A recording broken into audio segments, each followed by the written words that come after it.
Good time zone, everyone, and welcome to CrossGen Friends, your gaming, pop culture, and tech podcast with a multi-generational point of view. This is episode 3 of the show. I want to give everyone a heads up that we're going to have a little bit of a shift in our format here the next few weeks. Byron, who I'll introduce in a moment, will be taking over as host while I am out of town. I will still be on the show, but we will have a different dynamic as Byron will be leading the show here. I'll have a different background, and I won't sound quite as good as I sound right now. But I just wanted to be open with everybody here and let you know that was a little shift coming up. So if you're like, oh, that Joe guy, we don't need him talking so much. Well, don't worry. Byron will be doing most of the talking for the next 6 weeks, give or take here. So Byron, welcome to the show. How are you, my friend? It's good to see you. It's good to see you too. I am doing fantastic. I got one question for you. What's your happy place this week? My happy place this week, sir, is my couch. I know I said something similar last week, but this week was a full week without travel, so I was extremely happy to just be home. Finally get to dig into the Outer Worlds 2, which we'll talk more about in detail later. I know we've been talking about that a lot lately, but I've actually got a good 15 or 16 hours. Like, I have a lot of time into the game now, so we're gonna talk a little bit more about that and give some more developed thoughts on my end. I've also received some feedback from some viewers, well, really just my mother, that I may have spoken a little bit too much in the opening last week, so I'll keep this one short. But really, audience, we appreciate all feedback, positive and negative. We want to improve the show for your viewing and listening pleasure. We do this because we like to chat, we like to chat games, but we really want to entertain and inform the audience, at least to some extent here. So thank you all really for your tips, your comments, the likes. Please like, subscribe, comment, all the YouTube fun things that the system and the algorithm wants from us. So Byron, what about you, B-Man? What's your happy place this week? So I went to AEW Blood and Guts in, I guess it's now First Horizons Arena, but formerly the Greensboro Coliseum. Before my kid went to college, he was my wrestling buddy, but now that he's gone to college, my wife went with me. And she'll sit on the sofa with me whenever it's on, but I don't know that she cares a ton. She wasn't really looking forward to it, especially because it's a somewhat extreme format. I'll describe it in a second. It's called Blood and Guts. It's called Blood and Guts. I informed her that because we were on row 5, we may be in the splash zone, and she was not very psyched about that. But in the end, she had a great time. For those who don't watch professional wrestling, which is probably a lot of people, Blood and Guts, they do it about once a year. And people who watch WWE call it War Games, but it's a slightly different concept. But it's a cage around a double ring, and they bring in 2 people to start off with, one from each team, and then in loosely prescribed periods, they bring in an additional person from each team alternating. So somebody always has the advantage for the most part. And then the match is not over until somebody is unable to continue or gives up. So essentially submit or quits. There's no countouts. There's no disqualifications. There's no pins. So it's open to weapons. You can bring in whatever you want to. Just personally, I've always thought it was kind of funny that you can bring in a bat with barbed wire wrapped around it. But if you bring in a chainsaw, people get all irritated. And, you can't bring in guns, which obviously would end the match real quick. But if there's no disqualifications, there's no disqualifications, right? I'm pretty sure that any of those weapons would end the match pretty quick. If you use them correctly, but it's professional wrestling, so it's not 100% accurate. You do get hit with things. You do get barbed wire on you, but nobody's taking a swing at your head with a baseball bat, because that would mean that you're not going to be a performer anymore, most likely. Right. But it's gross and it's bloody, and it was a great time. This was the first time ever they've had a women's Blood and Guts match. They've had a couple of women's no disqualification matches that have been pretty violent, but the women were arguing a lot in the past year that they should be able to have a Blood and Guts match too. So it was only 3 matches in 2.5 hours, which is pretty exceptional. So you kind of get an idea of how long these matches were. They started off with the women's match, which was phenomenal from start to finish. They had about a 20-minute world championship match in the middle of it to kind of, bridge the 2 matches. And then they ended with the men's Blood and Guts match, which honestly was not as good as the women's match, but had a better ending that everybody seemed to enjoy it. This is my 5th Dynamite show that I've been to, and I've been to 1 pay-per-view. at the Greensboro Coliseum, and I go back next week. It's just a fantastic time, and I love it. We talked a little bit about Broadway yesterday or last week, and in my mind, professional wrestling it's kind of like a Broadway musical. It's a lot of it's a lot of showmanship. It's a lot of great costumes, pageantry, and excess, and that's all stuff that I like. And every once in a while, you do get a musical number. How often are the musical numbers? It's been about 2 years, but the last one was reviewed by the New York Times, and the guy who did it got I think it was one of the New York Times TV awards for best musical interlude or something like that. It was pretty good. Yeah, I don't have any exposure or knowledge of professional wrestling outside of like the early 2000s like video games, the WWE, the SmackDown, and before that the WWF games that they had there. I remember like running around the ring as Undertaker and you know all the classic characters that these people portray, and I really liked one of the games that was fun because I'm a story mode guy, so I would like make my own wrestler and go through the stories, and they were actually for the time very immersive in terms of what kinds of choices you could do. Like there was branching story paths, and you could become, you know, this champion or that champion or betray your allies, and it was living out a real WWE storyline the way that at least I understand them to have existed. And I know that they had that AEW game a couple years ago now. Yeah, Fight Forever. Was that 1 or 2 years ago now? Did you ever play that one? A little bit. When it came out to PlayStation Plus, I grabbed the free copy of it and I played it for a while. It was okay. I didn't really get into it. I've liked wrestling games here or there, but by and large, they kind of frustrate me. Why? I guess it's repetitive. Sometimes it's hard to figure out how to do moves, and even when it explains things, I don't remember how I threw somebody off the ropes, and I don't remember the button combination to do whatever move. It never felt as intuitive as like a Street Fighter game to me. I think that there's a lot of potential in wrestling games. I just don't think they've ever had a good enough developer do it. I don't, you know, nothing against Ukes, who's the famed developer of most of those WWE games and that AEW game, I believe. But they've never figured out the right way to go about it. You know, it's like that classic example of trying to get FPS on consoles or trying to get a tactical game on a console, things that are just they don't feel right.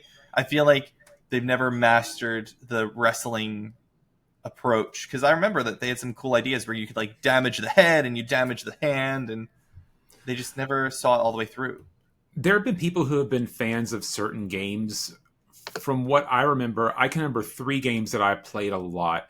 One was the initial pro wrestling on the NES, and the second one was the Royal Rumble in arcades. And what those two had in common was they're very stripped down and very basic. You didn't have to know a whole lot to just beat the snot out of somebody and pin them. And the third, which a lot of people still talk about as one of the best ever created, was WCW versus NWO, I believe, in the late 90s, which is one of the few games that I played that made me throw a controller against the wall. Like a lot of games, if I remember correctly, it was a rubber band type game where if you did too well, the computer would get a whole lot better and then beat the snot out of you. And I always hate that. I always hate that. Let me ask you, were you a thrower or a slider of controllers? Because I would slide my controllers across the floor because I didn't want to like throw them and break them, so I would slide them around. I was neither. Don't get me wrong. I can have a temper, but I've really never taken it out on controls, with the exception of that one game. That's even funny. Mario Kart. Mario Kart's never made me throw a controller. Have I cussed at the screen? Oh yeah, all the time. I always say I used to be terrible with controllers like that, sliding them around the floor, just like just like so frustrated, so angry at things. And I stopped doing that the moment controllers became wireless, because you always had the cord to catch it, and it would, you know, it may yank it out or whatever, but it would stop. It would lose all the momentum, and you wouldn't have a problem. And the moment they stopped having wires, I was like, well, guess I got to stop doing that. And I think I in the have to back of say, it my was mind, good. I'm always thinking in the back of my mind, if I break this, it's going to cost me another $65. Yeah. I have to say, I have this mouse pad here. It's ancient. I don't know how long I've had it. The thing is coming off here, but it's got this gel here. When I was playing competitive Overwatch for a while with my buddy who's a listener of the show, Koala, I really hurt my hand smashing this gel thing went into the because they were so frustrating with some of the Overwatch plays and the nonsense so hard, and I had to stop. I was like damaging my wrist. It was hurting so bad. So yeah, I have a temper when it comes to things that frustrate me on occasion, but I'm generally pretty cool, calm, and collected, as evidenced by life in general. So, well, I'm glad you had fun with the show. I would be curious to see a pro wrestling match someday if they ever come back to Florida and you're in Florida. We can go and check one out. That might be fun. Yeah, and so AEW is headquartered in Jacksonville, and every year they do a homecoming stand. They'll do a week or so of shows in Jacksonville. I want to say that they may be putting it into that for a period because I think the place that they host them at Daly's Place by where the Jaguars play is undergoing renovations, but Hmm. we'll have to see. Most professional wrestlers live in the Orlando area because it's so That close to doesn't where. surprise me in the slightest. Well, the number one reason why a lot of them live there, right? No. Because there's no income tax. And most of them, in terms of where they live, I mean, they're traveling 4 or 5 days a week a lot of times. And so Mm-hmm. I guess for a lot of them, they rent an apartment to keep costs down and don't necessarily own a home. So they Not can cheap to do rent an that. apartment in Orlando. That's No, but, expensive now. but there's no property tax on it. Well, yeah, if you're not owning anything, that's true. Yeah, so I mean, it's kind of the best of both worlds, and it's close to where that is. And I think WWE has a facility in the Orlando area, so Yeah, you I can think go and so. train. Yeah. Did you ever watch the show Young Rock? I did not. You should have watched that show. You check out I think it had 3 seasons. A couple of years ago, it ended. It was starring Dwayne the Rock Johnson. Uh, well, he starred as like the future the Rock, and then there was 3 ages of past the Rock, and it was all about like professional wrestling and what his life was like growing up around that sort of thing. You may just be interested in it because those people. You're probably familiar with those characters and whatnot. You might enjoy the show. I enjoyed it because I thought it was just a good show, even though I had no particular affinity for the topic. Yeah, I cut out most WWE stuff out of my life, probably mid 2000s. The friends that I had been to shows with stopped being involved with that. And I didn't pick up wrestling again until COVID, whenever there was no sports on TV for a few months, and professional wrestling was it. And I had a sports itch that had to be scratched, and that was as close as there was. And for various social reasons, I really haven't picked up on WWE again, but I do enjoy AEW. Well, the cool thing with this show is it's all stuff that you'd be familiar with because it goes through like the 90s. Like that's pretty much where the show's time frame stops. So if you're ever Yeah, curious about checking it out, you might enjoy it. It's probably on Peacock probably on or something. Peacock. It was an NBC show, so I'm guessing it's on Peacock. Probably on Peacock, which yeah, I do get Peacock.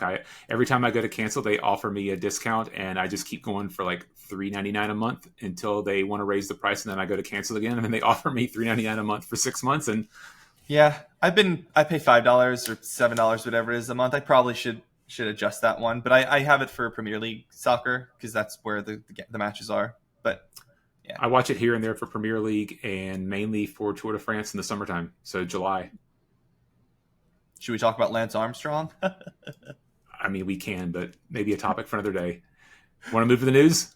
Yeah, let's do it. Let's move over to the news here. All right, over to you. Alrighty. Thank you, Byron. Appreciate it. Well, Gematsu reports over on Blue Sky that Capcom's long in development Pragmata has been rated by the South Korean ratings board.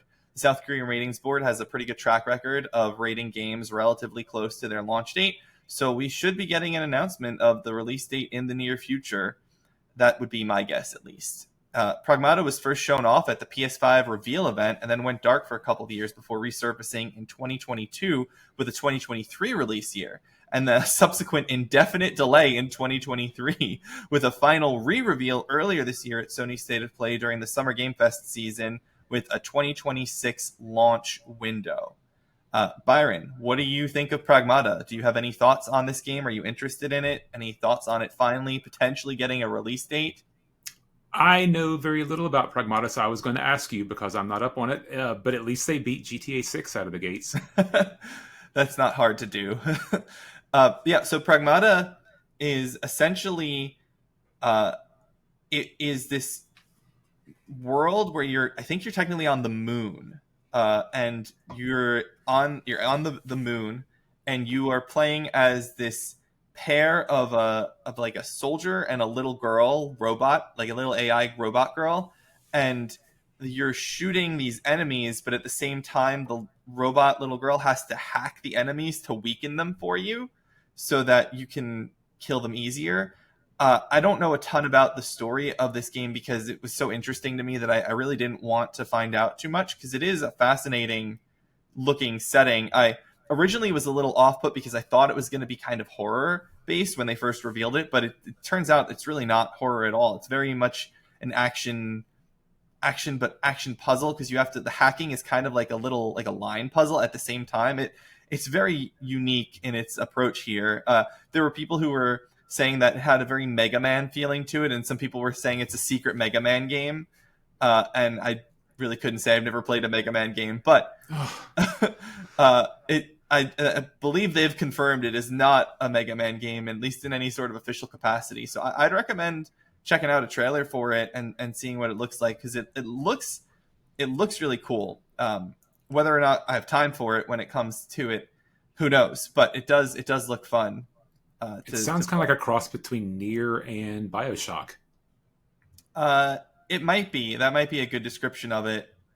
I've not played Nier, but I think I know what you're referring to with the Nier side of things. So yeah, it does sound like that. It's not first person though. It is a third person, an over the shoulder shooter style of game. And but you remember hacking in BioShock? It was connecting lines. That's true. That's true. It was the connecting lines there. That's right.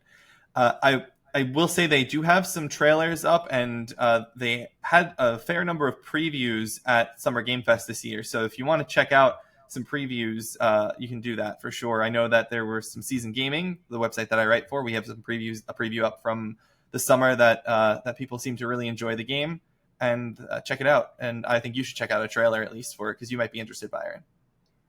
I may, even though it does sound a lot like Stigmata. It does sound like Stigmata. It can't be coincidental, right? Like, who makes up the word pragmata? Like that? Yeah, that's not an everyday word that just gets thrown out in vocabulary. That's true, but have you seen some of the names that Japanese companies come up with for their video games? That is true. Final Fantasy has never been the Final Fantasy, as the common old joke goes. But it was their last gasp as a developer after other games had not done so well. This was going to be their final game. So Final Fantasy, and then it took off, and now you have Final Fantasy 2534. Someday. That'd be fun. What would 2534 be? That'd be like 1,000 years in the future or something crazy. You'd probably just be like living in the world at that point, right? Go back to Star Ocean 3. All right, Byron, you've got the next news story here. Over to you, my friend. Yeah, Valve has announced the Steam Cube, which is affectionately known as the Gabe Cube, a takeoff on the GameCube. The small AMD-based system, billed as a Steam Deck minus the screen, is designed to play your Steam library on a TV without the need for computer-based streaming, as is necessary with previous Steam devices, which I had and I actually kind of enjoyed. I hope the controller is comfortable because it sure is ugly. The price of the Steam Cube has yet to be announced. Gamers Nexus mentioned it would be PC price, not console price, which feels like a miss to me. I think you're going to miss a whole lot of the market if you're going to be pricing it around the $800 mark. But a lot of people are saying somewhere between $700 to $900. It feels awfully high. The people who would be willing to spend that much money on it probably have a PC that's better than it anyway. So what are your thoughts on the Steam Cube? Yeah, So one additional piece of context is apparently it's 6 times stronger than the Steam Deck. They really went with the number 6 here because it's a 6 by 6 by 6 cube, and it's 6 times stronger than the Steam Deck is. I think it's an interesting idea. You say $800 is PC price and not console price, but look at the price of consoles now. I mean, Microsoft is probably going to charge $1,200 for its next console if the rumors are true that it's a premium price, like Sarah Bond said. There's a high chance that we're looking at extremely expensive consoles this next generation.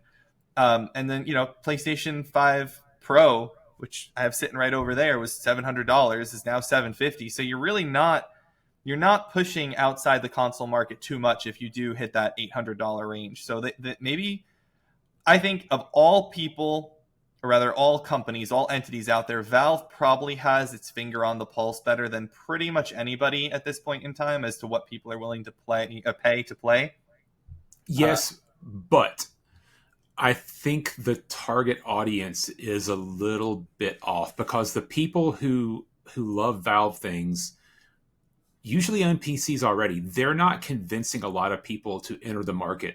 The Steam Deck was popular because the people who had computers and played a lot of games on Steam thought, hey, I can play on my Steam game. I can play my Steam games anywhere with the Steam Deck. I don't see them as wanting to expand out into PC hardware they can put in their living room, which they could probably do as it is. And yeah, sure, Xbox is getting expensive, but I feel like they've really lost the thread on what gamers are willing to pay.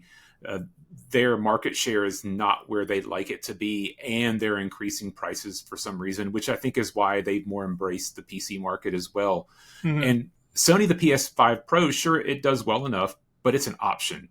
You don't have to pay the price for a PS5 Pro. You can buy a regular PS5, which I don't think has gone up at all. It did. It is up. Yeah, it's $550 now, I want to say, for a base one. Or in Europe, they reduced the amount of storage you got. They had it originally at like 800 and something gigabytes. They brought it up to a terabyte in their re-release, and then they dropped it back down to the 800 again to try to bring the price back down. So I understand what you're saying, and I do think you raise a good point about the appeal of it to people who want to have their Steam library elsewhere. But I think that in terms of people who are console gamers who don't play on PC, part of that reason is the complexity of playing on PC. And by having a simple push the button, turn it on, start playing device like this, it may convince them. Because remember, every person who plays games with any level of true love and passion for it knows Steam sales, how much the retailer puts games on sale, how often they put them on sale, and how cheap things get. Granted, they're not as cheap as they used to be. As they used to be back in the good old days. Right. I remember sitting in one of my internships, like watching refreshing for the daily refresh for the sales. Anyway, so that's fair. But they have these sales so often that if you're aware of them and you go, I wish I could take advantage of those Steam sales. I'm a digital gamer. They're so cheap on PC, but the PCs are so complex. Here's my cube. Here's your Steam cube. Go and play your Steam games. Take advantage of our really good sales and just push a button to play. They're angling to convince people you don't need to have a complex PC in order to make use of Steam. That's what they're aiming for, I think. Yeah, and again, yes, but the people who play PC games are doing it because they have more control over things. They can put Thomas in Skyrim if they want to. They can change up how they do things. If they want to spend more money and run things at a higher resolution and I mean, that's what they can do. And the best thing about consoles is, well, it used to be better than it is now, is you put a disc in and you play the game. You don't have to worry about altering your configuration or do I need to reboot? Right. So, I don't know that there's PC exclusives that are going to make PlayStation and Xbox people say, I really want to get a Steam Cube and play that. There's here and there, but by and large, it feels like more it's the PC people who are saying, when am I going to get Horizon on the PC? I I don't think that Valve is making this for the PC players. I think they're making it to try to win console players over. I think they're going to the Microsoft players and the Sony players, maybe less the Sony players, probably more the Microsoft ones, but they're going to Xbox users and saying, hey, that Xbox you have there, that's a really expensive machine and it's not as good as our machine is going to be. And also, you don't get the same kind of discounts and the same kind of availability of things as you have on our machine, and you're worried about restarts and settings and having to fiddle around. Don't worry, here's a machine that you just push the button and play, but you have access to all the games that Steam has on it. You want to play your hentai games? We have them on our store. Go for it. But they don't as much anymore. Well, not quite as much, I guess, but that's a different discussion. That's a different discussion. But you see, my point is that I don't think this is a PC play. I think this is a trying to pull the console gamers into the PC realm a little bit. And the expression meeting them where they're at comes to mind to me, because if this is Steam trying to meet the console players where they're at, you want access to Steam, we want you to have access to Steam. You're afraid of PCs, we will give you the easiest PC in the world. It's just a button. Just push the button. That's what I think they're aiming for here, personally. And to move us out of this category and to foreshadow one of our future discussions, in order for that to happen, I think they're going to need a killer app for it. So we'll table it for right now and move to you with the next story. Yeah, for sure. Excuse me. Red Dead Redemption, the 2010 open world Wild West masterpiece from Rockstar, is finally coming to current-gen consoles. VGC reports that John Marston's story is coming to PS5, Xbox Series X and S, and Switch 2 with quote, resolutions up to 4K with 60 frames per second gameplay, enhanced image quality, and HDR support for PS5 and Xbox Series X, while Switch 2 will also run at 60 frames per second with support for DLSS and HDR. It will also feature optional mouse controls.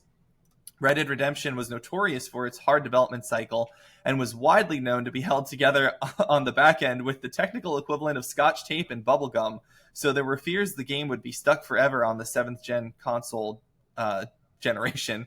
Rockstar managed to finally port the game to the PS4 and Switch in 2023. No Xbox port was produced and no reason was given, but it's assumed that that's because it ran on backwards compatibility on the Xbox One, and they also brought it to PC in 2024.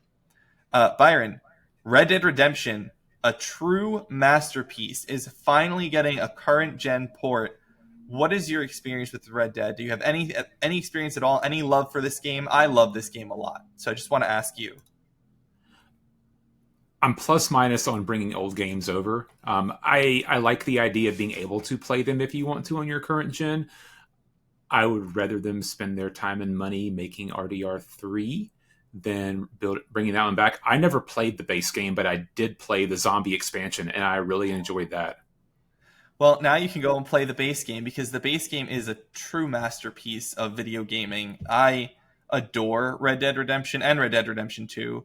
I highly recommend you check it out. I agree with you that port jobs and things like that should be outsourced. You know, money is not a question for Rockstar. They make all the money in the world with GTA Online, so they should outsource things like that. And maybe they did. I mean, they already did the work of getting it off of the PS3 and 360, which really was, from everything I understand, like a complete mess. Like, no one ever thought it would be able to leave there. So I think that they did the hard work, and now this should be the easy thing, is to just up-res it a little bit and add some frames. Like, I think in terms of development, the hard work was done previously. Now they should be able to outsource it. And I guess we'll see if they have new credits, right? Like, they would update the credits as to who did the work if someone else did the port.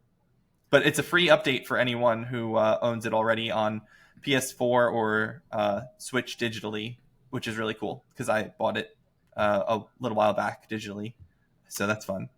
I have it on PS3, and I don't know that people talk about this a lot, but the move from specialized hardware, like what was in the PS3, which was notoriously difficult to design for, the cell processor, it was like 500 cores that are little tiny cores. I mean, not that much, I'm exaggerating, but the move to more PC, Intel type processors and graphics cards that you would find in the PC world, Mhm. typically around AMD processors and video cards, and it allows them to port these things a whole lot easier because the Yeah. instruction sets are similar from generation to generation. And this is talking like it's a trivial thing, which it's not.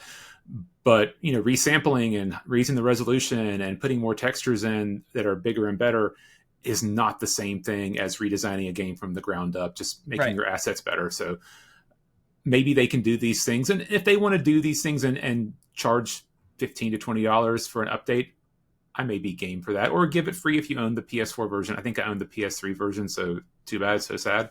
Yeah, the PS4 version's been on sale for cheap lately, though. It's like the physical discs have been like $15 if you're interested in it. But we don't need to talk too much about this one. I'm really excited. I bought it because I wanted to get to it at some point and play it again because I do love the game. I will someday, maybe, hopefully get there, and I'm just glad to know that I'll have a native PS5 port with all the fancy up-resing and the good stuff there, because it's still, as old as it is and as old as it still looks really good in a lot of ways, and it's kind of crazy how Rockstar always manages to push that boundary. Honestly, even San Andreas still doesn't look terrible. The original, not even the weird port that they did, Definitive Edition. I still like the look of the original one. But Byron, over to you for our next story here. What do we got going on? In a effort to talk about Ashley Birch every week, her newest YouTube channel addressing mental health issues for adults with puppets, I'm Happy You're Here, released its second episode after 4 months. I'm Scared of Therapy, Therapy 101, discusses the ins and outs of finding and visiting a therapist. If you're struggling with any sort of mental health issue, like many of us, don't be scared of therapy. And please watch her videos. They're great. She's amazing. We'll put a link into the description for the YouTube video. I highly recommend everybody give it a shot. It's designed for adults, even though it's got puppets. I know I've sent it to you before, Joe. Have you ever watched any of her I'm Happy You're Here videos? I mean, I watched the one that you sent me, that first episode. I did 4 check months that ago? out. Yeah, 4 months ago, exactly. Yeah, I did look at that. It was fun. It was very entertaining there. I don't have any experience with therapy or things of that sort, so it's interesting to, just for an educational side of things, to hear about what that experience is like, and mental health is like. I've never put much time into thought about mental health or anything like that, so hearing her talk. What was that first episode? Was it about depression? I think that first episode.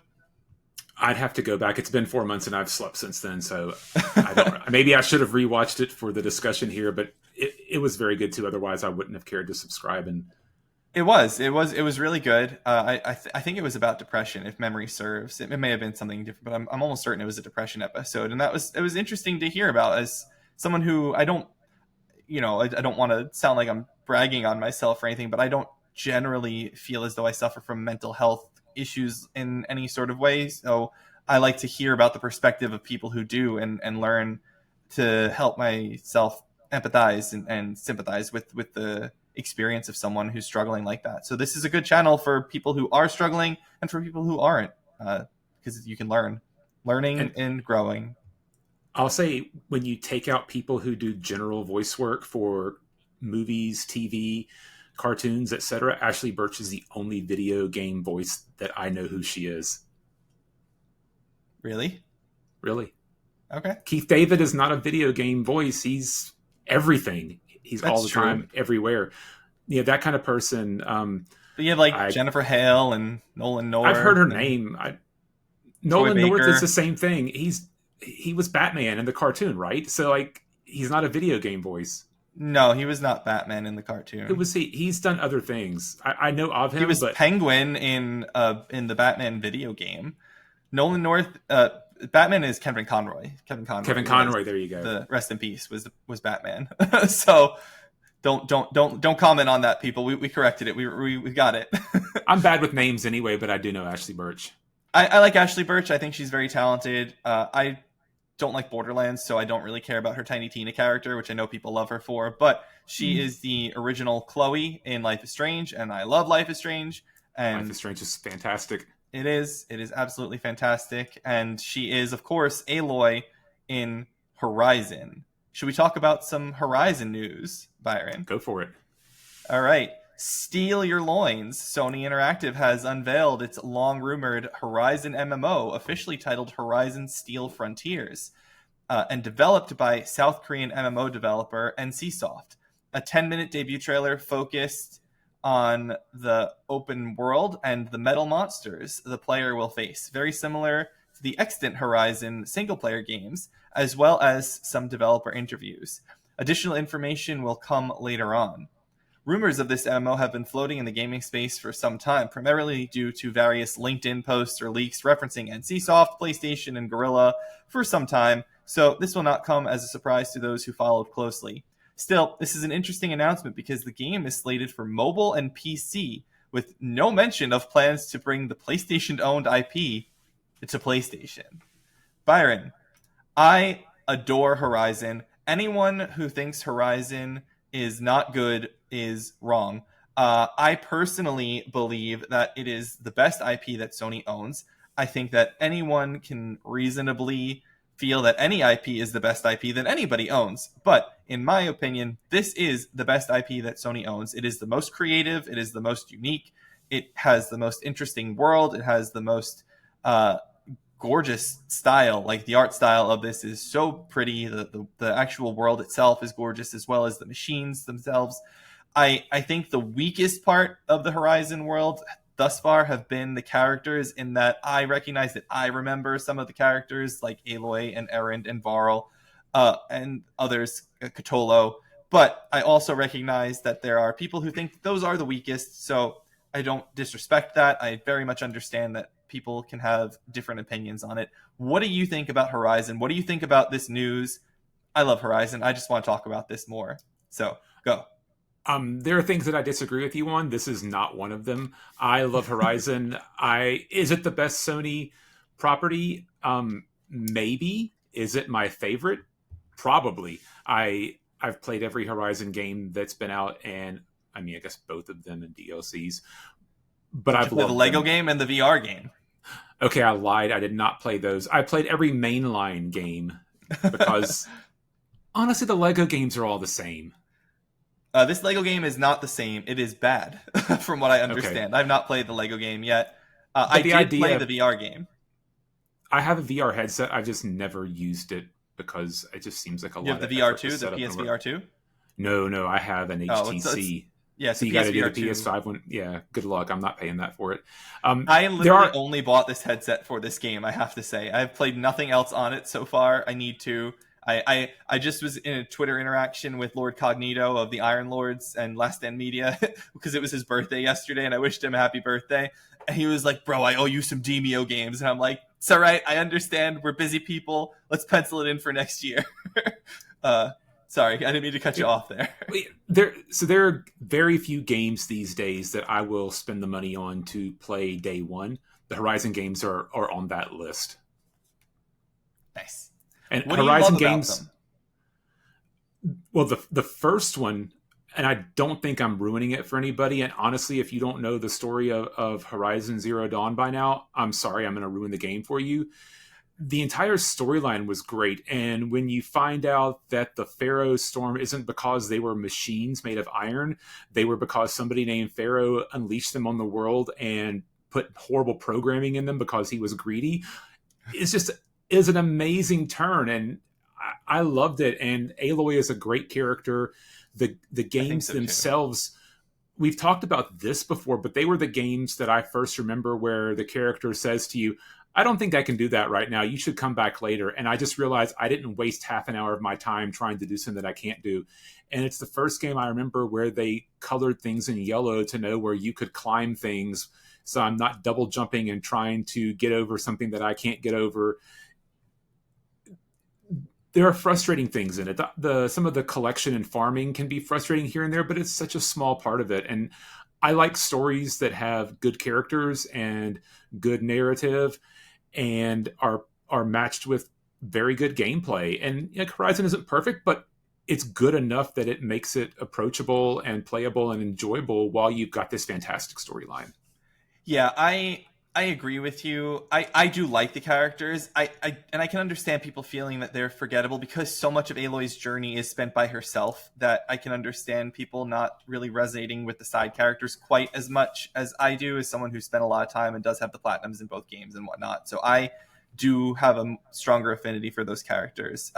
I want to say for people who are worried about spoilers, that was a very, very, very brief overview of the story, and I don't think it actually spoils really anything that you learn in that game. So that was a very good job not really spoiling the end of the story, Byron. So good job there. But I agree with the story comments that you're making. As you're going through the ruins as Aloy in that first game, I was still living in my tiny little basement at the time. I was on the edge of the couch that I sat on with like shock and like anxiousness, anxiety, like just waiting to be like, what are we learning? What is this? That's what happened? Like I was just in shock the whole time. Every story revelation was like another punch in the face. It was so awesome. And I have always been preferring a really fascinating story over almost anything else as long as the gameplay is satisfactory. And this gameplay is phenomenal. I mean, shooting the arrows and fighting the monsters in Horizon is really great. So if they can take that feeling in this MMO and even give us like a drop of the level of story that is included in the Horizon mainline series, I'm all in to check it out at least. I don't know how much I'll play it, how involved I'll get, but I am hard in to try it and see. And maybe we can play it together if you love Horizon that much. Yeah, I'd be willing to give it a shot. I famously don't have time for MMOs anymore, but I might be willing to give it a shot. Yeah, I mean, even if we don't do any of the raids or whatever end game stuff, at least see the storyline through would be really fun, I think. I'm curious about whether it will ever come to PlayStation though, because it's kind of weird to like be playing it on PC or on my phone, which I can do. I have my PC here, but I would much rather have it on my console with like where Aloy belongs. Not that Aloy's in this game, but where the Horizon IP feels like it belongs for me. Yep, agreed. So I look forward to at least learning more about it and seeing more details of it and seeing the next mainline game. I'm excited, especially with how they ended the second game there. Obviously, they'll need to take some time to figure out some issues with Lance Reddick's passing, whether they recast his character or write him out somehow. I don't know how they'll manage that, but I hated him so much in that game. Oh, he's so evil. And he wasn't even evil. It's just you felt he was evil. He had reasons for doing things, but I hated him. But it's such a great job. It's a fantastic one. It's somebody who's playing their part very well. Right. And it's not like, again, to be a little bit mean to Borderlands, it's not like Handsome Jack where it's just annoying. It's not fun. I don't find Handsome Jack to be a fun villain. He's annoying. I think that Lance Reddick's Silence is a good gray character where he's not quite the villain, but he's not quite the good guy, and it has this nice balance between, and it's well performed, and it's interesting to hear what he's doing and hear his machinations, and then to like read about them after the fact, where it's like, oh, I was doing this whole thing, and then you find an audio log or something where he's like recorded it and said what's going on. It's like, that's what he was doing. Like that sort of thing is really fun. So I'm excited to learn more. I'll always take more Horizon, and I feel like it sells really well. I think they said in the latest call that the whole series has sold 38 million units, which is really good. But it just gets so much hate, and it's really undeserved. And it makes me sad that it gets so much hate, especially because its games are far better than the games that came out around the same time frame, meaning Breath of the Wild and Elden Ring. Byron, over to you. All right. Less of news and more into rumors.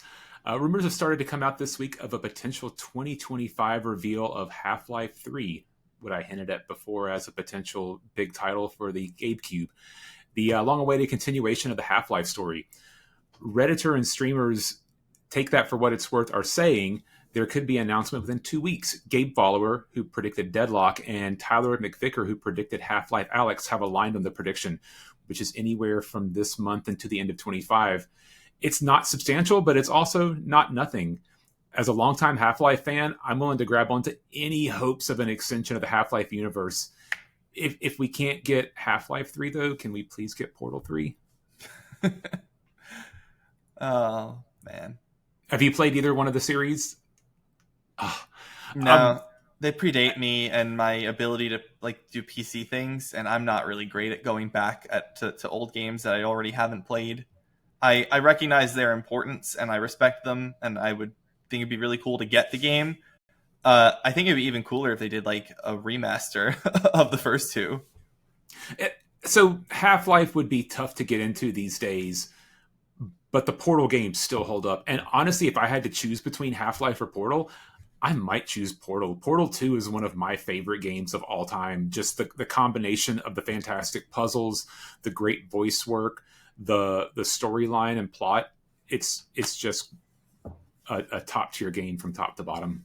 I'd be much more likely to watch someone play Portal because, as you know, I'm not a puzzle fan. I don't like puzzles. I don't really want to solve a puzzle in my video game, so Portal never appealed to me. Half-Life does appeal to me as a concept because it's just like a real RPG.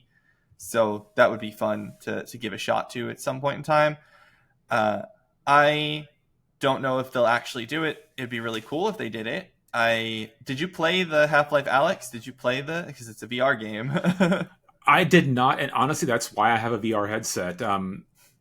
A former coworker of mine, who's still a coworker of yours, who I should tune onto the show, he was getting a new VR headset and gave me his old one, and I played a few things on it, but I want to play Half-Life Alex, and I just never have, and that's something that I should fix, but to this day I haven't.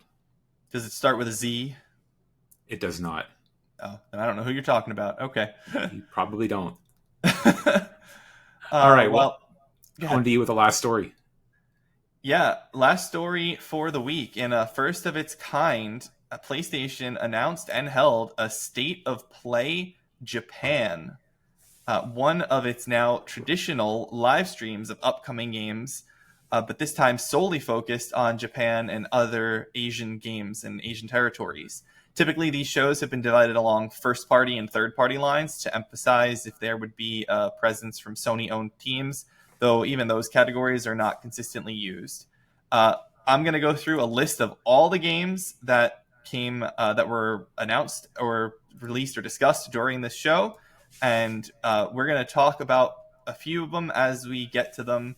So the first game on that list is Dragon Quest VII Reimagined. I am excited for this game. I think it looks so silly with its diorama art style, but also looks awesome. And I really liked Dragon Quest XI, and they haven't done anything with Dragon Quest XII yet. So I am going to play this game. Byron, Dragon Quest VII, interest? No interest? Go. I hate the art style, but I would probably play the game. What do you hate about it, though? Because I understand hating it, but what do you hate about it?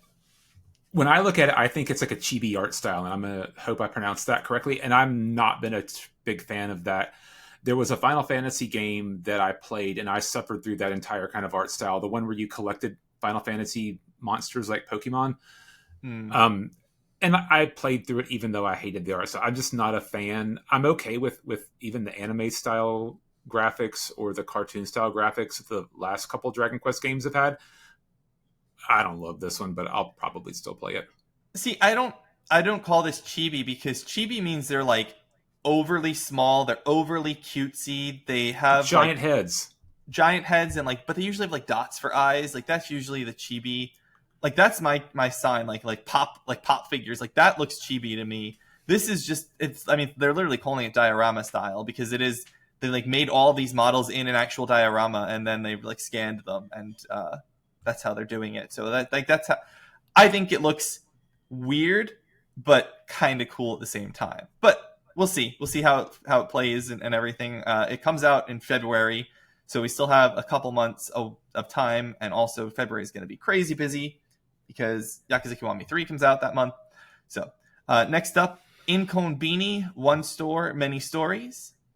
Coffee Talk, Tokyo. Broken Lore, Unfollow. Broken Lore Ascend, Fatal Frame 2 Crimson Butterfly Remake, Dynasty Warriors Origins Visions of Four Heroes DLC. I want to stop here for a moment and talk Dynasty Warriors. What's your experience or exposure with Dynasty Warriors? Anything at all? I've never been into this style of game. I know it, but Dynasty Warriors is. I know there's a big following, and that one Yeah. looked pretty cool to me. I don't know that I'll ever play it, but it looked neat. I've heard this is one of the better ones that have come out in a really long time, Dynasty Warriors Origins. I have not played any of them. I own Fire Emblem Warriors Three Hopes, which is the alternate universe take on Fire Emblem Three Houses in a Musou style game. That is on my list to play. I might try to play that over the winter season here. I'm very curious. The Fire Emblem Fortunes Weave really got me interested in Fire Emblem right now. I've been watching videos about Fire Emblem Three Houses, so yeah, I don't know much about Dynasty Warriors as a series other than it's a Musou and they always do re-releases and spin-offs and things in DLC. But this one looked kind of interesting. I just wish I had more time to play it.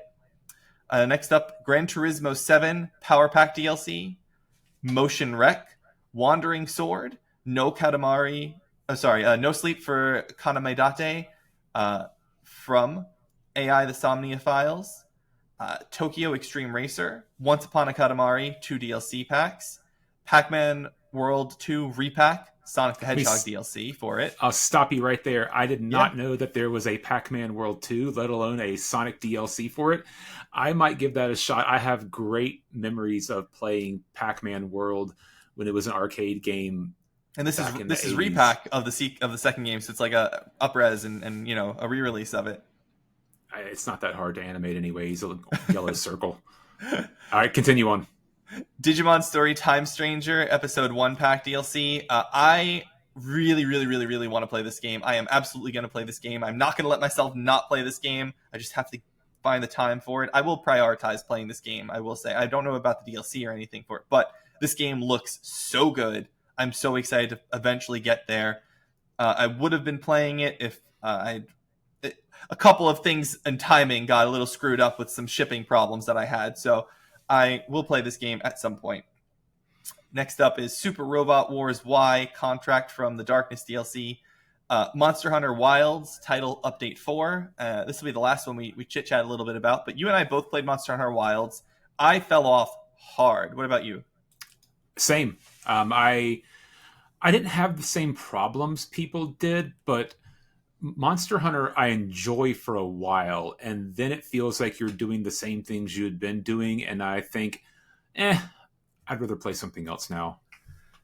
Yeah, I really put a lot of time into Monster Hunter World. I think World was the better game, incidentally. I don't think that they did anything particularly special with Wilds to make it better than World was, which is weird. I know this is like one big world map, or really two maps because you do have to load at one point, but there's something about how they've supported Wilds versus their support to World that I was not into this game as much after I beat the main story and the post story and all that stuff. I haven't touched it since like any of the title updates. It's just lost me right now, which is really a shame because I liked it. It just wasn't what I was hoping in the end.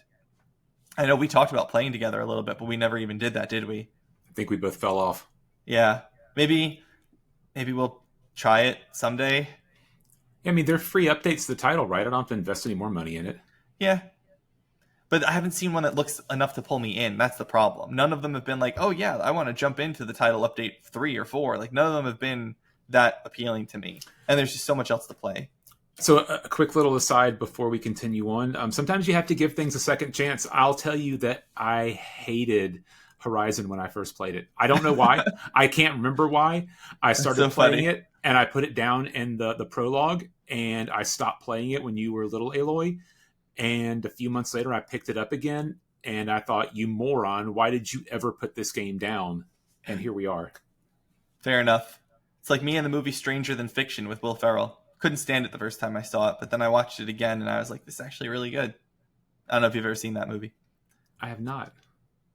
He's a man who has an author writing his life as it happens, and he can hear her writing his life. Huh. Yeah. Check it out. Next up, to give that a shot. Sonic Racing Cross Worlds Sega DLC and SpongeBob SquarePants DLC, Nevergrave, The Witch and the Curse.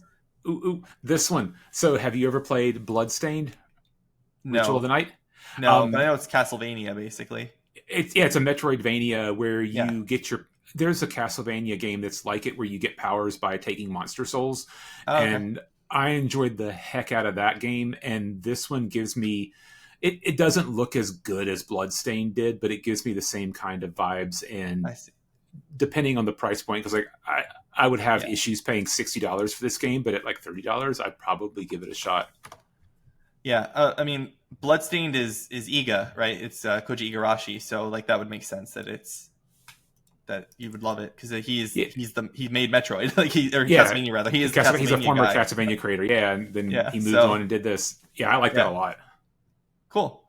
I don't really do Metroidvanias that often, just because they tire my brain because you have to go back. I'm not a big fan of like the retreading ground, where you have to like go back and open up areas with new abilities and stuff because it's the issue that you had with games that it's like you can't do this yet, but you don't know that you can't do it yet, so you spend 20 minutes trying to do something. The closest to Metroidvania that I've enjoyed lately is actually probably Control, which is like a 3D Metroidvania style game. I really like Control. Kind of, yeah. So, uh, next up on the list, Blaze Blue, Entropy Effect X, Damon and Baby, Kyoran Makaisma, Fate Trigger, Octopath Traveler 0, Marvel Tokon Fighting Souls, Elden Ring Night Rain, The Forsaken Hollows, and finally, they also revealed a PlayStation branded PC monitor and Japanese language only PS5 at a drastically reduced cost, similar to Switch 2's Japanese language only model.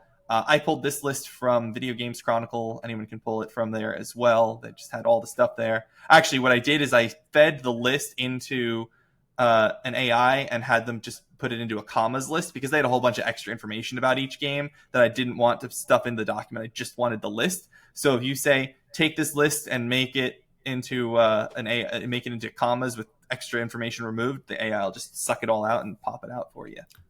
Very So, effective. quick question for you. I saw Tokon Fighting Souls, their Marvel game. What's the difference in Tokon Fighting Souls and Marvel versus Capcom? Tokon is made by Arc System Works. It's ArcSys. But it's essentially the same type of game. No, it's ArcSys. It's gonna play like an ArcSys game. But they're both like one-on-one beat 'em ups, right? Where you have a team that you can swap people in and out. Uh, kind of. I can tell you that ArcSys is not going to feel like a Capcom fighting game. They're going to feel completely different, even if the baseline approach is the same. How it feels to actually play them and the stylization of it is going to be completely different. Well, maybe I'm going to find out because yesterday I did get a pop-up asking me if I wanted to join the closed beta next weekend. So I clicked yes, and if I got enough reception of the football game yesterday, maybe I'll play it next weekend. Yeah, I definitely would love to hear you talk about it. I'm not a big fighting game fan. I'm just bad at them, and I don't find the fun in trying to get better at them. The most fighting game exposure I have, Byron, is when I have to do 100% in Yakuza games, and they involve playing old Sega fighting games, playing Virtua Fighter or Sonic, the Sonic fighting game, or any of that stuff. That's my fighting gaming skill. So yeah, I was decent a while back, but I would be nowhere near anybody would consider to be competitive or even loosely competitive. The people who do that they practice way too much and are way better than I ever could be. That's fair. You have to really dedicate yourself to it. Yeah, you do. Because the people who play it, well, that's all they do. Mm-hmm. Mm-hmm. Well, I think that closes out the news segment, right, Byron? Anything else you want to add into the news? Are we good to move into what we're playing? Yeah, you started the Outer Worlds a little more this week, so I'm curious to hear what your further thoughts are. I did. My basic thought of the Outer Worlds 2 is give me more skill points. I am frustrated up a wall at how few skill points you get. And just to be clear, I'm talking skill points, not perk points. I think that 1 perk point every 2 levels is fine. Perks are supposed to be extra boosts. Like that makes sense. The skills. You can't have as many skills as they have. I don't know how many skills they have off the top of my head. It's got to be, I mean, they have to have like a 12. dozen or so, right? Yeah. Right? At least 12 skills, maybe more. And I can only invest in 2 or 3 of them and really get to take advantage of it. That is just nonsense. That is not how I want to play any game ever. And I'm not saying that I need to be able to master every skill. I'm happy to forgo some of them, but I should be able to pick like 4 or 5 or 6, like half of the skills. It's so frustrating to me that I'm so limited like that. I can't stand it. I hate it. I hate it. Well, Go ahead. and back to what we talked about last week. It's not only that, but it's being told, "Hey, guess what? This cool thing you could have done if you had planned your character different." And Yeah. you can't multi-class. You can't spread yourself around too much because you won't have the required level and the skills to do the things you do. So if you put a point in like 6 different things every once in a while, when you get to the next planet, you're not going to be able to do the things that you have points in anyway because you don't have enough of them. Yep, and that's what I'm facing right now. I'm in the second planet. I've got, I think, like 15 hours in the game, something like that. A decent chunk of time, way more than I had last week when we talked about it, and it's just so frustrating to be at that point. And then it wouldn't be so bad if they hadn't removed 2 features.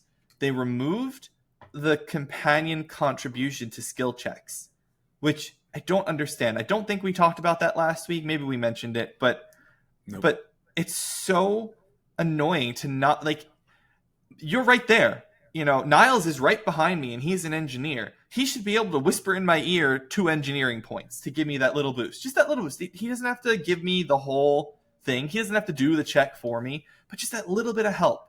And in Pillars, it was that way. Pillars, you had your party members and they contributed something like 15% of their skill point was contributed to your skills when you were doing a check or something, like just a little bit.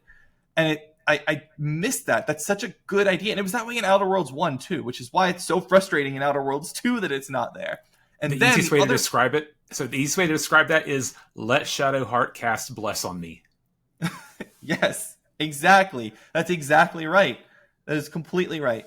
Give me that little bump, that little boost. And then the other part, we could use the Baldur's Gate reference as well if we really want to. Gear. The gear doesn't boost your skills. It's all just the raw numbers. So in Outer Worlds 1 and in all of Obsidian's other games that I've played in the last, few years, you have a headpiece and it gives you +1 to your charisma, and you have a chest piece and it gives you +3 to your athletics. And obviously athletics and charisma are not in this game. It's speech and whatever else it is. But there's no, like, the gear is just your armor. It's just a boost. It gives you little perks, like not actual perks, they're perks, but it gives you little bonuses, like, you get a 50% Stealth. damage reduction, or you get a little, Yeah. you're harder to spot, which is cool. I like all of that. I think it's important to have that. But my goodness, I've hardly changed my gear because I haven't had a need to, because nothing is really better than just having a little piece of armor. It's Well, and to build on that, if you wanted to change your gear, and I'm still using the same headpiece from the beginning of the game, the sorting options for the weapons and armor The hat? sucks. Yeah, no, not the hat. No, one of the ones that I got from the store. I don't remember what it was, but I haven't found anything better, and I've invested a modification slot for an additional weapon holster, so I've just kept it around. Yeah. But like going through to figure out what weapon I want to use is tough.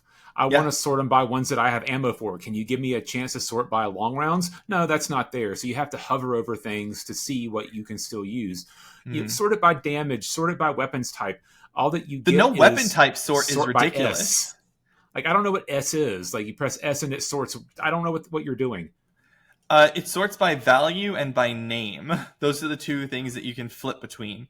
I don't And care value, about either one. sorting by value is useful simply because if it's higher value, it's probably a stronger weapon. But at the same time, yeah, I agree with you completely. It is so silly to me that I like using my triple barrel shotgun, but all I have is a basic triple barrel shotgun, and I can't, like, it doesn't tell you what the weapon type is. It doesn't, like, the name is the only thing that tells you what it is. And if you're not sorting by name, you don't know what kind of weapon it is. And then the fancy weapons that are special and unique, which is really cool because they have some cool weapons, they don't tell you what kind of weapons they are. But all that to say, I'm still enjoying the game. I'm still wanting to play it. If I wasn't talking to you right now, I'd probably be playing it. But that does mean that it deserves a lower score than what I would think it deserves, just because those little incidentals aren't there. I agree with you. So I've been playing something else for the last 2 days, and I have to say, I wasn't expecting to. And I'll talk about it in a minute, but the last time I played Outer Worlds 2 was Friday evening, because I was chilling after work. I was like, oh, let me load up Outer Worlds 2 and go in, and I was running around and doing these things in the world and enjoying my time with it. Um, but I was just I just had, there's a feeling of it where I'm like, I'm not sucked into it. I don't feel that like, oh, I got to get back to Outer Worlds 2 feeling. Not because it's not interesting, because it is interesting. Not because it's not fun, because the gunplay in this game is great. I love shooting things. It feels so good. I still think Avowed is better in the gameplay front on the whole, but I'm not drawn in the way that I was hoping I would be when I heard people talking about it and everything. And I really think that's because I'm just constantly being told no. I'm constantly being told no. You don't have the skill check to examine that thing, and it's so high you're not going to get there for another like 6 levels. And I'm like, come on, why am I struggling to get anything accomplished? And I guess it's by their design that they want us to specialize and not multi-class, but you don't even let me respec. Like, I don't even get a choice to be like, you know what? I actually don't want to do this.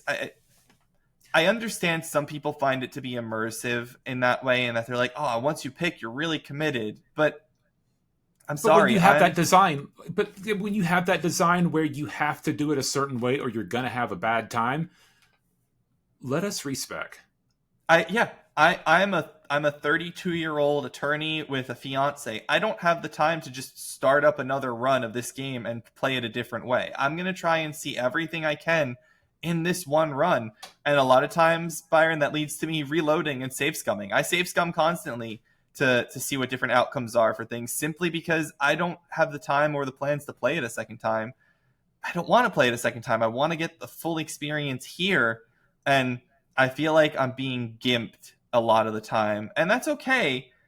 It's just not good. If this is their design choice, it's their design choice. I just think it's a bad choice in design. And that's coming from somebody who's enjoying the time that I'm playing the game. I'm having fun playing it when I'm there. When I have a skill check that I meet the skill check, it feels so good. I'm like, good. Yeah, I have that skill check. And so here's the spoiler for skills. You'll use speech more than anything else.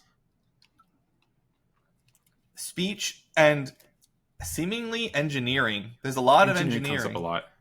Yeah.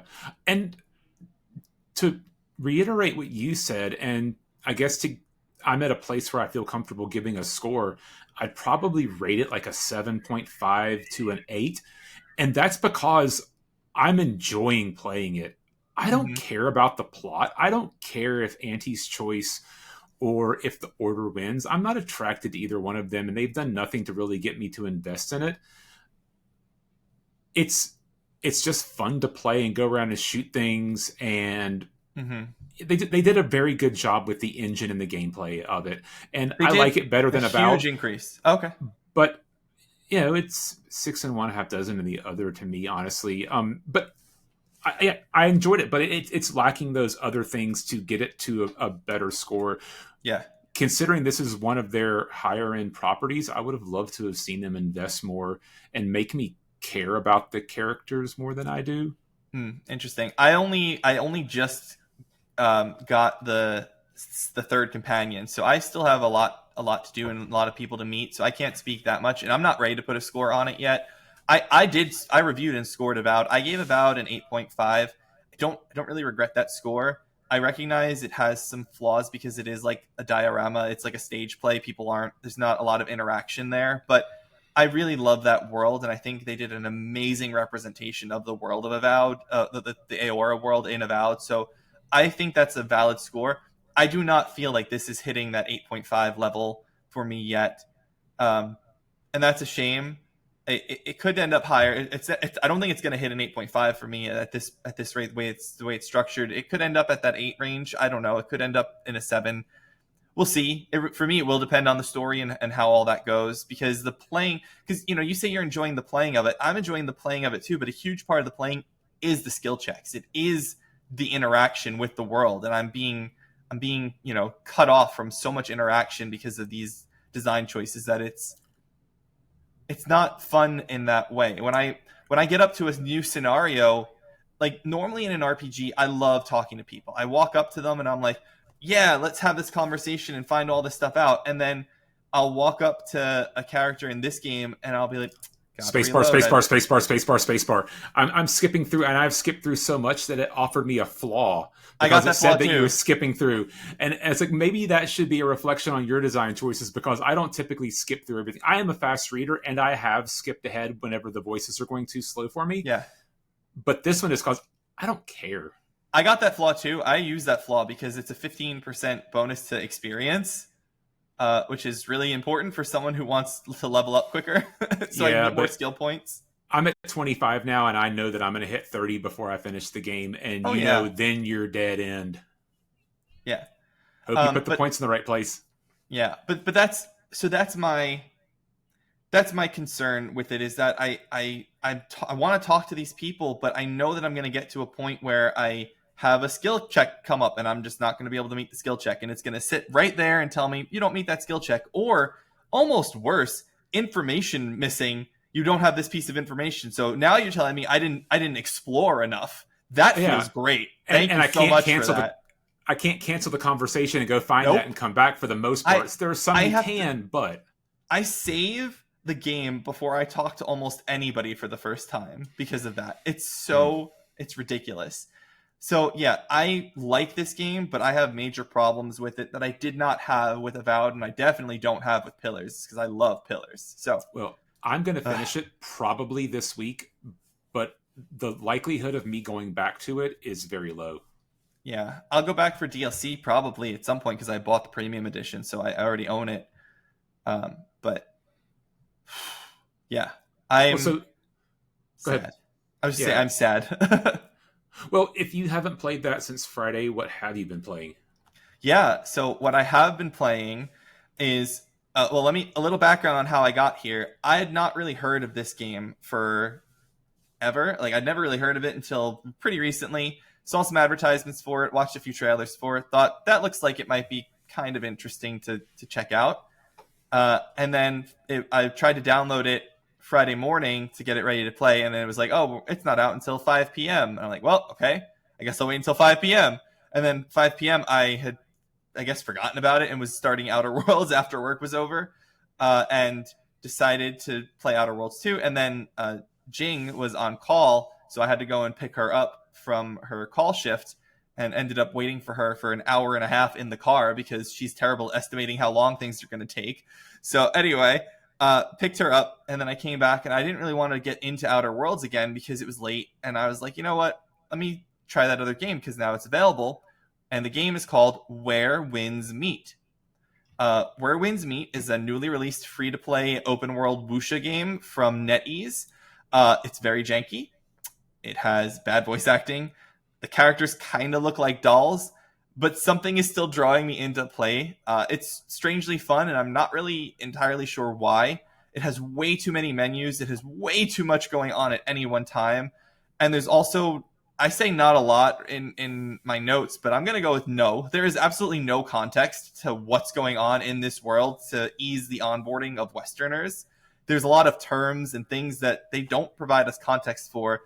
For example, the most commonly used name or word is Jung-Hoo, and I don't have a clue with the, and it's not like, oh, I'm going to go see Jung-Hoo, like it's a name, or it's I want to go and explore the Jung-Hoo, I want to go and explore the Jung-Hoo, and I'm like, I don't know what the Jung-Hoo is. Jianghu, Jung-Hoo. And I looked it up, and apparently it's like this parallel universe where wuxia is set. But I didn't know that. I had no idea what that was, and they just say it constantly. And so it's so strange, this game. I don't have anything else I want to just say off the top of my head. So ask me questions, Byron. Give me some talking points here. What do you want to know? From what you've described, I don't want to know anything. It doesn't sound like it has a lot going on that I'm interested in. And frankly, I'd rather just skip it and go play Outer Worlds 2 more. Okay. Do you like action combat? I do.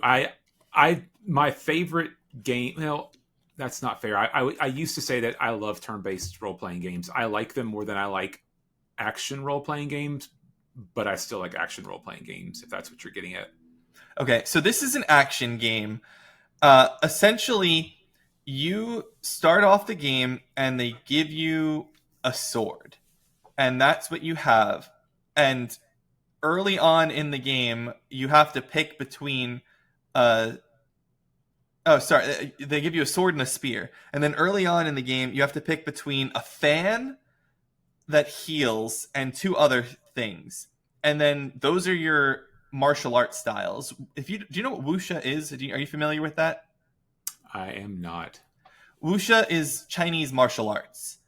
So there are all of these different weapons and all of these different fighting styles that each weapon is based on. And so the combat of this game is really just a simple button mashing attack, attack, attack, attack. Use your ability on a cooldown. It's an MMO. I mean, it is like an MMO, but it's very active in what you do. And there's a lot of jumping and dodging and running around. And it's really fun when you're playing the game and doing the that stuff, but it's complicated. There's just so many menus and so many things to level up. For example, you have your weapon, and you can level up your weapon, and you have your gear, and you have your overall level for your gear, and you can level up each gear slot, but you're not leveling up each piece of gear. You're leveling up the slot that the gear goes in. So when you swap gear, you still have the leveled up that you did before for the old gear, but now the new gear has an extra boost because you did the other gear. And then you have your overall level, and then your overall level gives you uh I don't know, I guess health is what it gives you from what I can see so far. And then while you're leveling that stuff, you also have talent points. And then talent points are how you unlock your mystic arts.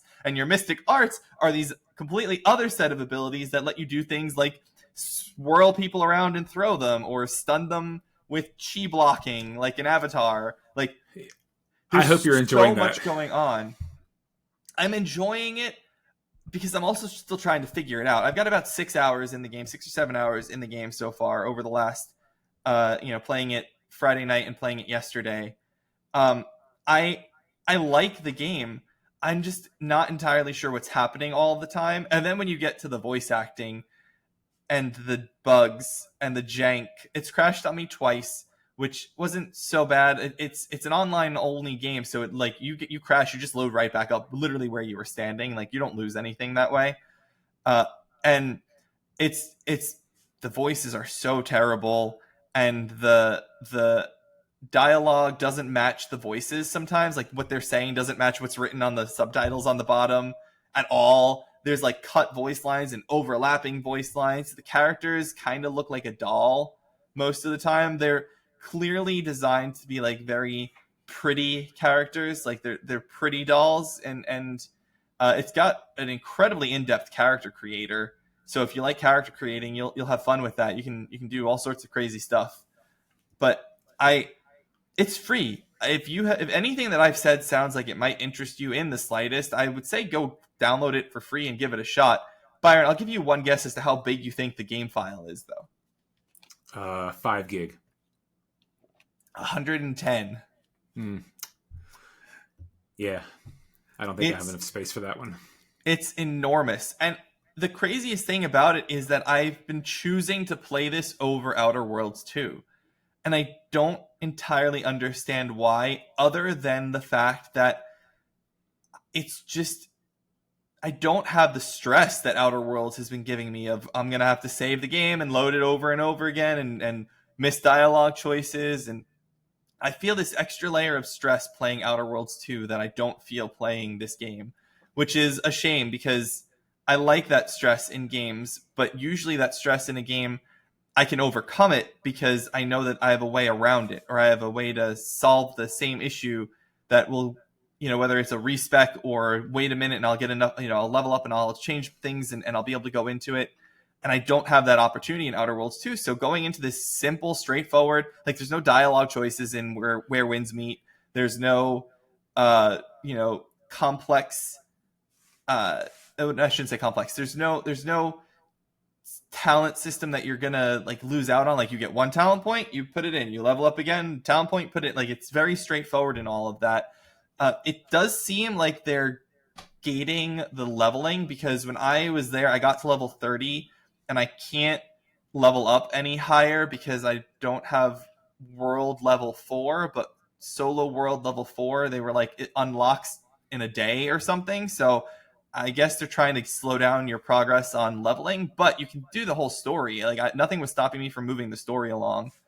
Not that I really super understand what's happening in the story, but I should add, Byron, it's not just combat.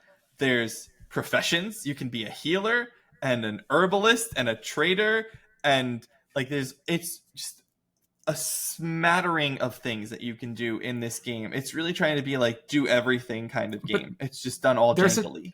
There's enough good games out there that I'm not playing that I'd rather give my time to that than this. Yeah, I don't know if I'll at bare minimum I'm gonna finish the main story of the first region that I'm in, because I think there's only 2 regions right now. It's one of those things that's going to be updated constantly, and I'm almost done with the first region because it's only 4 quests. They're kind of long. The second one was really long, but the third one was really short. So I'll probably do this 4th quest here once I'm not being level gated anymore, and because I don't want to like miss out on the experience you get for completing the quests, and at least go that far, and then we'll see where I go. But today, when we're done here, after I get my hamburger, I'll probably go back into Outer Worlds 2 and try and dive into that, because I do want to keep playing it. I do have the urge to finish the game. I'm just not being sucked into it the way that I was hoping I would be. And that's it.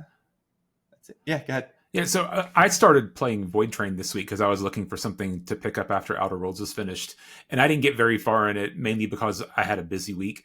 And I hope that I'm it. So it is a building game where you're on the back of it. It's mysterious. I have to figure out the plot, but you get sucked into the void, and in the void is a railroad, and on the railroad is one of the manual train cars that you have to pump to move. Yeah.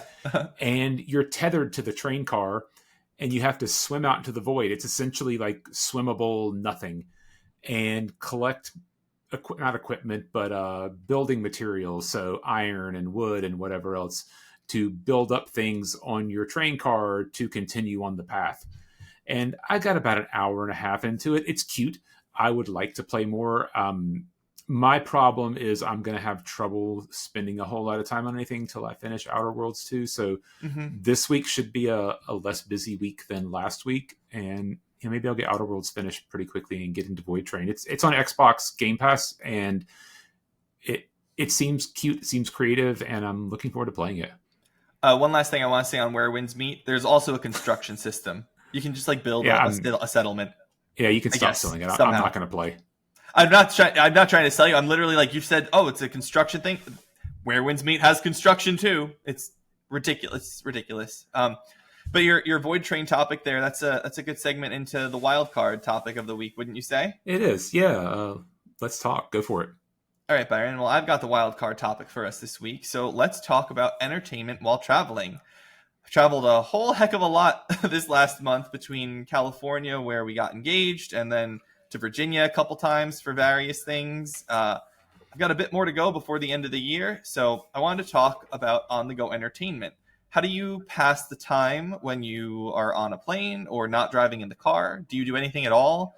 Do you like traveling? What's the longest you've traveled in a single go? Things like that. So go ahead. I'll answer those in some random fashion. The longest I've ever traveled, when I was a kid, we flew to Australia, but we did have a stopover in Hawaii on the way there and back. So, that was bad. And I think it was before the Game Boy was created, so I don't think I played any games on that trip. I probably had coloring books. We did, so in the midst of COVID, probably 2021 time, when airline travel was not so reliable, we went to Acadia in Maine with some friends and made the decision that we did not want to be stuck in some random layover place because our planes just decided not to go. And we rented a car and we drove 1,200 miles to Maine all in one day. I started off at 5:00 in the morning, and then other people drove, and we got there probably around 11 o'clock or midnight, and then did it on the way back. So did I love it? No. Was it a cool experience? Yeah, it was a pretty good time. And when I travel, I'll pack my iPad, and that's often my game of choice. I play a lot of Magic Arena on it when I travel, which is a problem because it's a live game, so you have to have internet connectivity. And there, despite Verizon's attempts, it's not the entire way on the interstate. So when I'm going through places that I think are going to be more sparsely populated, I'm not going to play Magic because I don't want to drop out of games unexpectedly on other people. I'll take my Switch with me, and I'll typically have a game that I want to play on the Switch. Hades games are fantastic games for me on the Switch because they're games that you can pick up and put down whenever you feel like it. Hey, we want to go and get lunch. Cool. I was done anyway. So those are the kinds of games that I enjoy. We subscribe to Apple One, and you get Apple Arcade with that. So there's a whole lot of games that come with that. And some of them are traditional games that were not subscription model, but pay premium type models. I guess what is it, freemium models. So like Temple Run, there's a Temple Run Plus for Apple Arcade that you can play if you want to. And it essentially has everything unlocked out of the game that you would pay money for because there's no microtransactions in the Apple Arcade games. Final Fantasy 1 was like that, but I'll grab a couple Apple Arcade games and I'll play those. But most of my time typically is with Magic Arena. How about you? Well, did you ever play the Fantasia Neo Dimension game that was on Apple Arcade? I have it downloaded and haven't played it. If I remember right, when I grabbed it, it required use of a controller. And at the time, I didn't have a controller to pack with me. And now I've got so many Xbox and PlayStation controllers that it really is not much of anything to throw one in the bag. I see. Yeah, because that's Sakaguchi. That's the creator of Final Fantasy's game there. And I think it just last year came to consoles in a solid, non-mobile style version. It's supposed to be a good game. I just haven't played it. That's what I've heard. Literally a diorama setting. I believe all the areas are dioramas. We have used the word diorama a lot this episode. We have, but I believe this is literally dioramas. Yeah, I think so. So for me, I'm kind of weird sometimes when it comes to traveling. Depending on how long the trip is, I kind of just don't do anything. I don't normally play games when I travel. Most of the time I'm sleeping. I'm a very good sleeper. So if I have a flight to, Virginia or to Florida, I'm probably just going to fall asleep.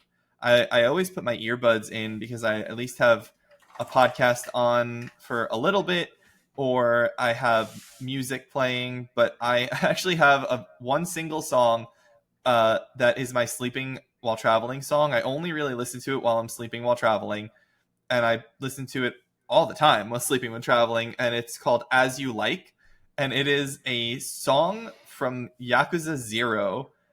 It is the song that plays in the background while you are doing the dress-up mini game for the Cabaret Club. I don't know why. I love this song. I don't know where I found a love for this song. I remember not liking it very much when doing the dress-up mini game the first time I played Yakuza 0, but I have come to love this song. It is so chill and peaceful, and I fall asleep to it all the time. That is really the only consistent thing with traveling for me when it comes to entertainment. Like I said, podcasts. If I'm awake and not sleepy, I'll listen to one of my many podcasts that are multi-hour long that I am always playing catch up on. I just finished a 4-hour podcast before we started this. That was from 2 weeks ago because I was a little bit behind. That was enjoyable. So yeah, I bring my Switch. I always brought my Switch with me when I traveled, but I never really play it. And I just don't like the hassle of opening it up and getting it out of the bag and playing with it and putting it away. It seems like it's so much. I think one of my problems with the Switch, and a lot of portable consoles have this problem as well, is the battery life isn't fantastic. Yeah. And years ago, we did a personality test called an Enneagram, and the personality that I lined up with was worst case scenario planner. I like to think about what's the worst that can go wrong and plan around that. I am. And honestly, it makes me good at my job. But I'm always concerned, like when I'm playing my Switch, knowing that I have like 2 hours to play before the battery dies. Well, what if I need that battery later for something? And like, my wife's car that we travel a lot in, it does have an AC outlet in the back that I can use. And I've brought like a MacBook charger or some other kind of USB-C charger and plugged it up there so I can charge the Switch. But that's on an airplane, that's always in the back of my head. Like, I don't want to be too low because what if I get stuck somewhere and need something to do later? Most airplanes have AC outlets or USBs in them nowadays. Some of them, not as much the ones that leave out of the Greensboro area, honestly. Yeah, that's true. The smaller ones definitely up here in Rochester, they're not as common. We're usually on like Embraer 175s or other smaller regional jets that don't have it. So you're right, that is true. But the bigger ones, the normal sized aircrafts have AC outlets in most of the seats, and that's usually nice. I like charge my phone on the plane or something like that. But yeah, I feel you on the battery life issue. When I was traveling, because now we've got the Switch 2, and I've been wanting to try and use it a little bit more. And so now that we've got the Switch 2 and all of that, and I was traveling so much, I brought it with me, and I was playing it handheld at my parents' house because I didn't bring the dock, because the dock is annoying to bring. It's less convenient to travel with. So I brought it with me, and I was playing Pokemon on there, which is not a particularly intense game. It's not super graphically impressive. It's not a lot going on at any given time on screen.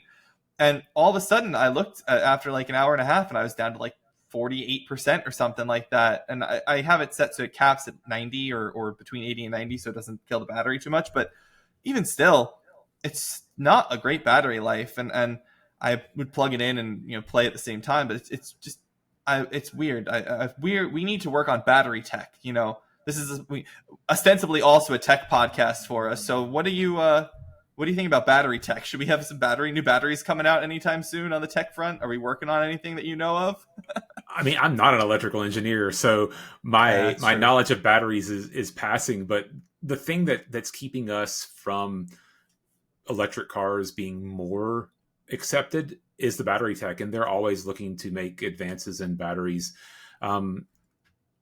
I saw something recently about an advance in battery technology. I don't remember what it was. It's probably on Ars Technica somewhere, but there's always some big new hope for batteries. The golden goose in the battery is something that charges quickly, but still gives you long life, because it's hard to have something. The problem, at least for me, with adopting an electric car is, if I wanted to use it around town, I'm cool with that. But if I'm going to go on a trip and it's further than the range of the battery, I've got to find somewhere and plug the charger up to it. Yep. And it's going to take a while to charge it. Even if you go an X percentage in a short period of time, it's going to take a while. And I'm all on board with electric technology, but I can stop my gas car there and I can fill the tank up in about 5 minutes and then be back on the road. Go to the bathroom, you're back and the car's done. Yeah, I told Jing when we discussed things like this, I was like, I want us to do, because we're going to need 2 cars. We have 1 car right now because my car is down in Florida. But, when we have space and 2 cars and everything, I was like, we should have 1 electric car for errands and around town usage, and 1 car to travel in emergencies and things like that. And I don't care whose is whose, however we do it. But I think that's the right approach, because you're right. The electric stuff is cool. I wish we were more open to, cleaner energy for electricity, like nuclear energy and things like that. That'd be nice if we could keep electric rates low, because I know that all the AI stuff has caused electric rates to jack up all over the place where these centers are that are running them. But it's it's a shame that we don't have the battery tech, we don't have the energy infrastructure to make these things run better. I mean, you lived in North Carolina. You guys don't get hurricanes that often, but I'm sure a hurricane comes through and you're done, right? Like, you guys are out of power pretty quickly. I mean, it's not a big deal. One of the cool facts that I've seen, and I guess cool is in the eye of the beholder, I believe Wilmington, North Carolina gets hit by hurricanes more than any other city in the country. They're not the same hurricanes as what goes through Florida. They're typically like a Cat 1 hurricane, but Wilmington sticks out there in the ocean, just daring to get hit. Yeah. Hurricanes don't typically roll through where the rest of the state is. You'll get one every couple years, and it's not the wind that's a big damager, it's the rain. So all the issues that we've had with the exception of Hurricane Hugo in the 80s, is from the flooding. When eastern North Carolina gets decimated by a hurricane, it's not the hurricane winds that are causing the problem. It's the deluge of rain that's coming down. I see. Yeah, well, in Florida, the wind, I mean, the rain can be bad too, but the wind is what knocks out our power so easily, and the infrastructure there is bad. So having in the hurricane situation, couldn't charge your electric car, if you were stuck there. And that's solar. Yeah, put a solar panel on your car or a solar panel on your house. Yeah, Florida's got a ton of solar. Yeah. Yeah, I definitely want to get solar panels at some point in time, because I think that it's stupid not to have them in a place like Florida where there's so much sun. Could help the electric bill. But yeah, so that's it for travel. I just I don't really do a ton. I would like to do more gaming while I travel, I guess, but also it just seems like too much work. I'd rather just sleep. Travel time is disconnect and go to sleep time in my life, and that's mostly been the case for, I don't know, the last 15 years or so, because I've traveled a lot. Questions I asked you, the longest you've traveled, just I've also been to Australia, except we flew from from LA to New Zealand. That was our flight. It was LA to New Zealand, and it was like 15 hours or something on the plane. Actually, it was 18 hours on the plane because we had a 3-hour delay, and then it was 15 hours in the air. Wow. And I sat the whole time. I didn't move once. I was like 18 years old or 17 years old. I was very proud of myself. I do not remember the plane flight, but I know that I was on it. Yeah. It's and I do like traveling. I don't mind long traveling flights and things. When I had my hair done, we did that in Turkey. So we flew from Miami straight to Istanbul and back. That was a long flight. Yeah. I don't know. I like traveling. I don't get to do enough of it. Yeah. Hopefully get to travel some more. We've got a cruise we're going to go on soon. Maybe I'll bring my Switch on the cruise. I do remember bringing a Switch. No, was it a Switch? I used to bring my Game Boy places. When I was a kid, I remember bringing my Game Boy a lot of places. But that was so much easier to carry.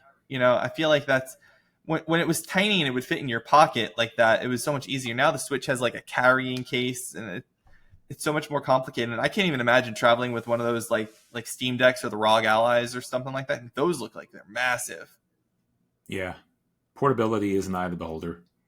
Yeah, I agree. And whether you want to or not, because some people like me, I like playing on my big screen. I'd much rather play my Pokemon game on the big TV than on the little handheld. I play docked more than I play mobile. Yeah, I do too. The only game I've ever played with any serious level of mobile play was Dragon Quest XI when I did that. And that was COVID times. And I just grabbed my Switch and jumped on a train and went down to Virginia because I didn't have anything else to do. And there was nowhere else to go. But I guess that'll wrap us up for this week. Yeah. A little bit early here. What do we have coming up this next week in releases? Yeah, a couple notes for releases this week. Again, for everyone who watches, if you don't know, we don't go over all game releases. We just go over things that the two of us think are of note. So this week we have Marvel's Deadpool VR coming to the Quest 3 on November 18th. I don't have a Quest 3, and you don't have a Quest 3, so it's not relevant to either of us, but I just think it's cool to see a Deadpool game again. That's the meta platform, right? It is, yeah. Yeah, so the chances of me ever owning one are probably pretty low. Are you anti-meta? I have gotten rid of Facebook as much as I can. I see. Yeah, it's actually a shame because there's a lot of cool games that have only come to Quest lately, like the Assassin's Creed Nexus game I would have played. Like, I have the PSVR 2, and they just don't release the games on it, which is frustrating and makes me sad because I would like to experience some of them because I invested in it, and it's like as we're leaving the realm of exclusivity in consoles, we're getting more exclusivity in VR, Yeah. I hate gatekeeping and exclusivity. It does stink, and we've been getting better in consoles, so... Yeah. Another note is Solo Leveling Arise Overdrive comes to PC for advanced access launch on November 21st. Do you know this game at all? I've never heard of it. Yeah, so Solo Leveling is an anime, and this is a redone mobile game for a full PC release. I think eventually it's going to come to consoles, but it's a full price. It's a paid for game that used to be like a mobile style game. It's not a gacha game. It's probably very similar to what I'm experiencing with Where Winds Meet. I just put it on here because I thought it looked kind of interesting. I probably won't play it or anything anytime soon because mobile to PC/console ports tend to be kind of sloppy and not great, but maybe it'll be good. We'll see what the reviews say on it. I guess you have no interest in that one then. Nope. Well, what about this next one? Kirby Air Riders 2 coming to Switch 2 on November 20th. I've played Kirby games. I think Kirby's cool, but it's not something I'd jump out at. Did you watch the Sakurai directs? He did like 2 almost hour-long directs on it. I have not. I don't watch a ton of anime, Japanese animation outside of. It's not anime. What are you talking about? Oh, then I guess I have no idea. Like no, Nintendo Directs. It's Nintendo. Oh, like the gaming reveals they do. Yeah, no, I haven't watched that. I have limited. Sakurai is the creator of Kirby, Masahiro Sakurai, and he did 2 directs just about this one freaking game, which is crazy because it's just a little bit of a racing game. You know, I mean, I guess there's a lot more to it, but he really loves Kirby because he created Kirby, and I guess he wanted to do 2 directs on this one game. I've never seen so much information about a single game from Nintendo before pre-release. There's a lot of people who love Kirby. There are. That's true. Kirby, Kerbo, all the various nicknames and things for him. And then the last one of note here is Stalker 2 Heart of Chernobyl comes to PlayStation 5 on November 20th. This one you might have something to say. Anything to say on Stalker 2? I've not played a Stalker game before. I've heard they're good. I haven't ever invested them. I probably own one of them in my Steam backlog, which is. But you're Mr. Game Pass. This was a huge Game Pass release. You know how many games are on Game Pass? I can't play them all. I know, but this was like a big one. They were touting it for years that they had Stalker 2 coming to Game Pass. I can't believe you didn't play it. And it's gone. It's leaving Game Pass on the 20th. Oh, well, I'll get it next time it comes around then. Yeah, I'm curious about this one. I would like to try it. This is the most interesting of the games on this list for me because it's supposed to be very immersive. It almost read to me like Kingdom Come Deliverance 2, but a first person shooter version of that in terms of its immersion and the AI and the way that the world reacts to you and what you do and how you explore and live. So I am curious about playing it. I'll wait till it's on like a sale of some sort, I would say, most likely, before anything else, because there's just so much else to do. Also, this is kind of a PC game for me because I know that it's got a huge modding community and mod support to like make it better. Yeah, that's what I thought Stalker was a PC game. I didn't know that it was out for PlayStation. It was. So the Stalker series, they had like 3 games before. They were only PC games for a really long time, and they just recently, like last year, did a re-release or a remaster of all the Stalker games for consoles because they'd never been to consoles before, and then this one was coming to consoles natively around launch. So there is one game that's not on the list that I will have input on next week. Please. That I'd love to bring up. I spoke about a couple weeks ago, Avatar: The Last Airbender is coming out on Magic the Gathering on Tuesday. Yes. So I will be playing that, and I will probably put more time in that than anything else this week. So I'll have something to say. Cool. I look forward to hearing about it. I love Avatar. I don't know anything about Magic, but I'm always happy to hear people talk about Avatar. I know little about Avatar, but I know a lot about Magic. You have to watch it. You have to watch it. Your friend texted you about it after our first episode, right? And said you need to watch it. You have to watch it. Trust your friend. We'll see. Well, this was a really fun episode, Byron. We're coming in a little bit shorter than our typical 2 hours, which I know is good for some people who are happy about that. It gives me time to go and get a hamburger, which makes me happy as well. So I guess we'll just start closing out, and I'll throw it over to you. Promote. What do you want to promote? What do you want to pitch? What do you got going on? Oh, I've got nothing to promote or pitch. I'm just happy to be here.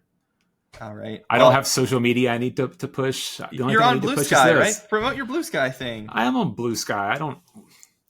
What even is my Blue Sky? I think it's at Radio Free Europe because that's the same as my Xbox handle with 3s instead of the E's. But I don't. I post wrestling pictures on Blue Sky. That's about it. If you're looking for video game content, it's not coming on Blue Sky. But you share the show on Blue Sky, don't you? I have. I did not last week, but I should this week. There you go. That's the video game content right there. Yes, Go ahead, say your Blue Sky. At Radio Free Europe, I think it's the main Blue Sky server. So was that social.bluesky.whatever? But I don't know. I don't have a Blue Sky. 3s as the E's. So yeah, Radio Free Europe. So the E's and free are 3s at bluesky.social. Wrestling pictures there too. The E's in free, but not the E's in Europe. No, because when I got Xbox Live, the gamer tag that I wanted was taken. So like everybody else who knew what they were doing, I just changed a couple of letters instead of doing XX Sephiroth 7XX like everybody else did. I see. And so that came from REM. One of their first releases, maybe their first mainstream release, was Radio Free Europe, which is a good song and a great concept for a government program. But I'll leave the politics there.